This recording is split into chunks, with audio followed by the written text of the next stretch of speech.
जिसे देखो वही चुनाव लड़ रहा है, लोकसभा का चुनाव लड़ रहा है। जिसे भारतीय जनता पार्टी ने टिकट नहीं दिया, जिसे कांग्रेस ने टिकट नहीं दिया, जिसे आरजेडी ने टिकट नहीं दिया, वो सब निर्दलीय लड़ रहे हैं। और दरअसल गुंजन सिंह हो या फिर मनीष कश्यप हो या फिर आशुतोष कुमार जहानाबाद से, ये लोग लगातार ताल ठोकते आ रहे हैं। और इस रिपोर्ट में हम आपको बताने वाले हैं कि आखिर पवन सिंह आगे क्या करने वाले हैं। खेसारी लाल यादव का चुनाव लड़ने का सपना टूट गया या फिर सलामत बचा हुआ है। आखिर नवादा में गुंजन सिंह की क्या स्थिति है, आखिर नवादा में बीजेपी उम्मीदवार विवेक ठाकुर के पास कितनी संपत्ति है, आखिर मनीष कश्यप का चुनाव में क्या होने वाला है, मनीष कश्यप चुनाव जीतने जा रहे हैं अथवा हारने जा रहे हैं, आशुतोष कुमार जहानाबाद से ताल ठोक रहे हैं। और आखिर इन लोगों के जीत के क्या मायने होंगे, अगर ये लोग जीत करके संसद में अगर पहुंचते हैं तो क्या भला हो सकता है, और इन लोगों के जीत के कितने प्रतिशत चांसेस हैं, ये भी इस 5 से 8 मिनट की रिपोर्ट में हम आपको बताने जा रहे हैं।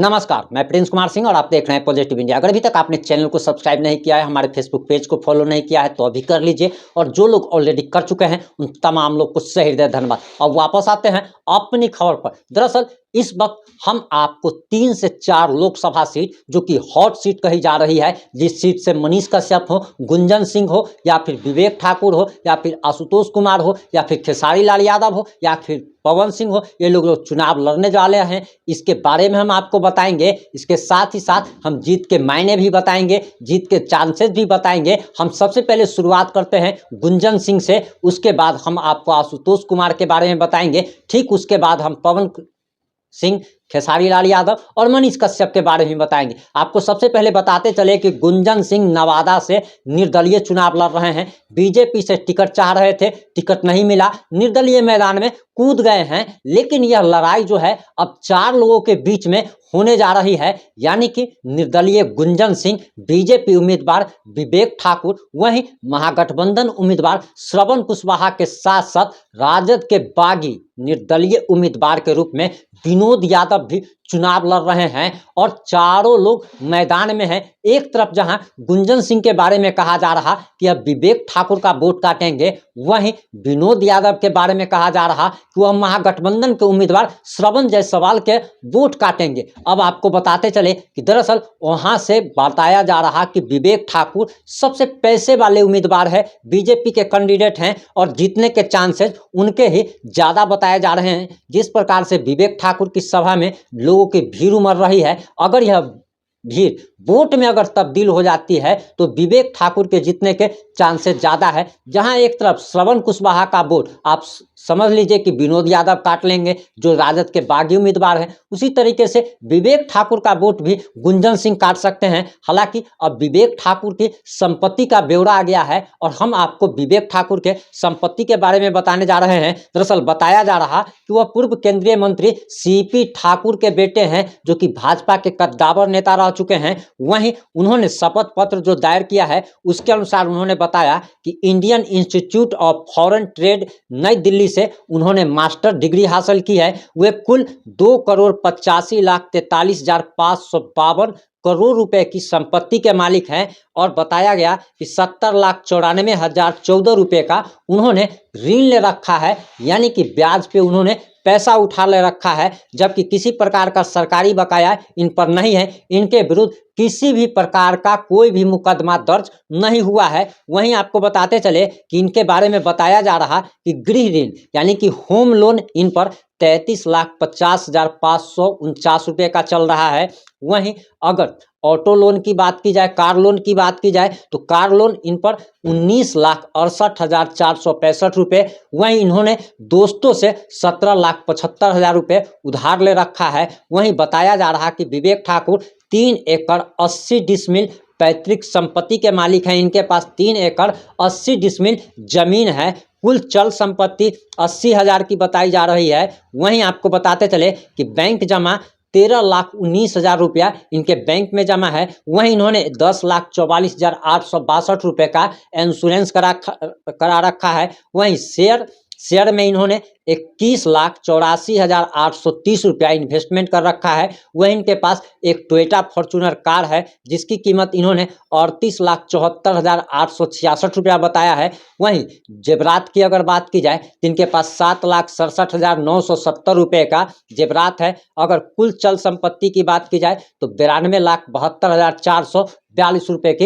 इनके पास संपत्ति है। अगर हम जहानाबाद के बारे में बात करते हैं तो जहानाबाद में लोगों के आवाज पर, लोगों के आह्वान पर आशुतोष कुमार ने मैदान में उतरने का फैसला किया और दरअसल भूमिहार बहुल क्षेत्र होने के कारण वहां से लगातार भूमिहार उम्मीदवार ही जीतते आ रहे थे, लेकिन पिछले 2 बार से एनडीए प्रयोग कर रही है चंदेश्वर चंद्रवंशी के रूप में और जहानाबाद के स्वाभिमान आन बान शान को बचाने के लिए आशुतोष कुमार मैदान में आ चुके हैं। उनकी टक्कर एनडीए उम्मीदवार चंदेश्वर चंद्रवंशी से बताया जा रहा था, लेकिन अब बताया जा रहा कि चंदेश्वर चंद्रवंशी तो तीसरे नंबर पर रहेंगे, यानी कि नंबर 2 में उनका नाम तक नहीं है। यानी कि आशुतोष कुमार की टक्कर महागठबंधन के उम्मीदवार सुरेंद्र यादव से होने जा रही है और बताया जा रहा कि आशुतोष कुमार इस स्वाभिमान की लड़ाई लड़ रहे हैं और स्वाभिमान की लड़ाई में जहानाबाद की तमाम जनता उनके साथ है। क्या दलित, क्या सवर्ण, क्या ओबीसी, हर जाति हर धर्म के लोगों का उन्हें सपोर्ट मिल रहा है